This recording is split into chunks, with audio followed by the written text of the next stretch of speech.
Hello from Texas. We're driving down I-10 and a few things have sparked some ideas for a video, so I thought I'd do a hopefully quick one for you.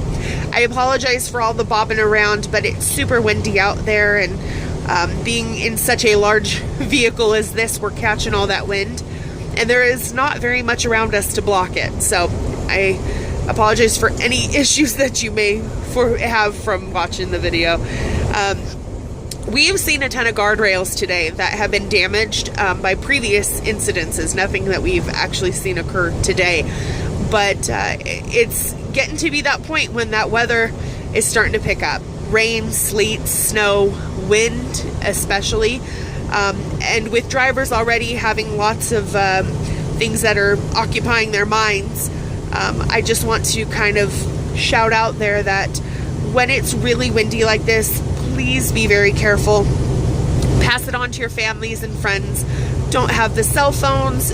If you can help not having a conversation, even via Bluetooth, that's probably all for the better. Both hands on the wheel, especially in the wind like this.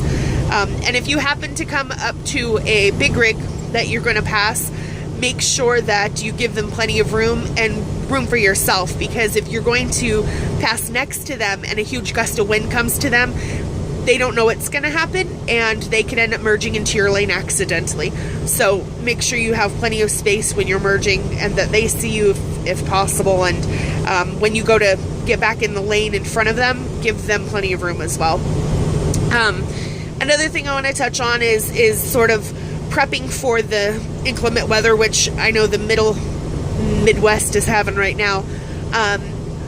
But truckers have to do pre and post trips on their trucks every day. They have to walk around them, make sure their cargo is secure, check tires, check fluid levels, indicator lights, headlights, taillights, all that fun stuff. So I think it's a really good idea for any vehicle to sort of do the same thing, especially with the weather that's coming up.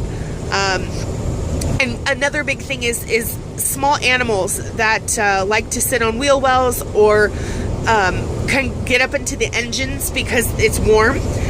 Kind of check for those things too before you actually start up your vehicle. I would hate for any of our friends to be stuck on the side of the road because of a small animal, or their windshield wipers aren't working anymore because something happened, or you don't have any fluid and the slush is all over your windshield.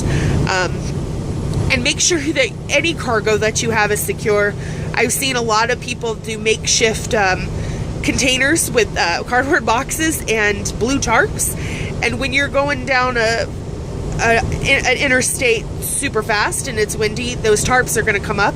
And I would hate for grandma's, $800 vase that you bought her on Amazon to be thrown from the vehicle because it wasn't secured. I don't know why you'd have it on the roof, but I guess some people do. So those are important things. And to make sure that nobody's overloaded. If you're taking all the family and all the gifts, and dad has to have his special chair because of that back pain or injury that he got from pole dancing when he was in his college years. If you got to take it with you, you do, but make sure it's secure and that you're not overweight, because if your vehicle's overweight, you could end up blowing a tire. And if that's in the middle of holiday traffic, that could be very dangerous for your family as well as for those around you. So that's pretty much my 2 cents. But seeing it out on the road, cargo is a big thing. We see people's belongings on the side of the road all the time, and sometimes you don't even realize it till you're in the next city. And your tire care. Super duper important to make sure your tires are good and that you have chains if necessary. We want to make sure that y'all have a good holiday season and that everybody is here to see our wonderful travels for 2016. Thank you very much.